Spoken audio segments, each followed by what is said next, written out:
गणपतराव पाटील यांच्यावर सभासदांचा एकमुखी विश्वास, विरोधकांचा धुव्वा। श्री दत्त साखर कारखान्याच्या पंचवार्षिक निवडणुकीत सभासदांनी उद्यान पंडित सहकार महर्षी गणपतराव पाटील यांच्या पॅनलला प्रचंड मताने विजयी केला आहे, तर विरोधकांचा सुपडा साफ झाला आहे।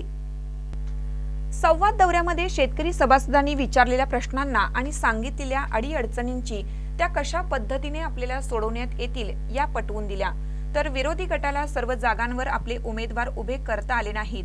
3 जागा बिनविरोध होण्याची नामुष्की या निवडणुकीने विरोधकांवर ओढावली। या निवडणुकीत मिळालेल्या यशामुळे गणपतराव पाटील गटाला मोठं बळ मिळालं आहे।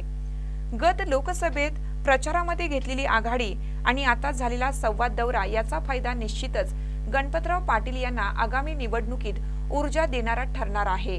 सरकारचे इलेक्शन काल मतदान पूर्ण झालं, आज मतमोजणी झाली आणि सभासदाने सर्वांनी आमच्यावर विश्वास ठेवून आमच्या पॅनेलला भरघोस मतांना निवडून दिले। त्याबद्दल मी सर्व सभासदांचं मनापासून आभार मानतो, कारण अत्यंत चांगल्या पद्धतीने कारखाना आपला जिवंत राहावा, आपला कारखाना चांगला राहावा या दृष्टिकोनातून पॅनलला आम्हाला निवडून दिलेलं आहे आणि ते पॅनल निवडून आलेलं आहे। आणि ह्याचं सर्व श्रेय सर्व सभासदांना, प्रशासकीय अधिकारी असतील, आमचे कार्यकर्ते असतील, पत्रकार बंधू असतील, सर्वांच्या सहकार्यामुळे हे घडलेलं आहे। त्याबद्दल सर्वांचं मनापासून मी आभार मानतो।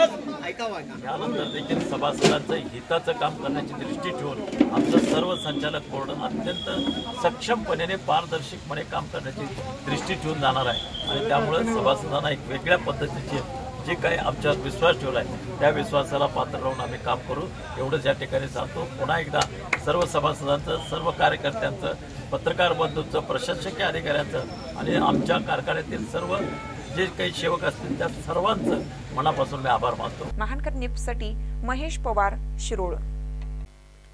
ताज्या बातम्यांसाठी महानकरेला सबस्क्राइब करा आणि बेल आयकॉनला क्लिक करा।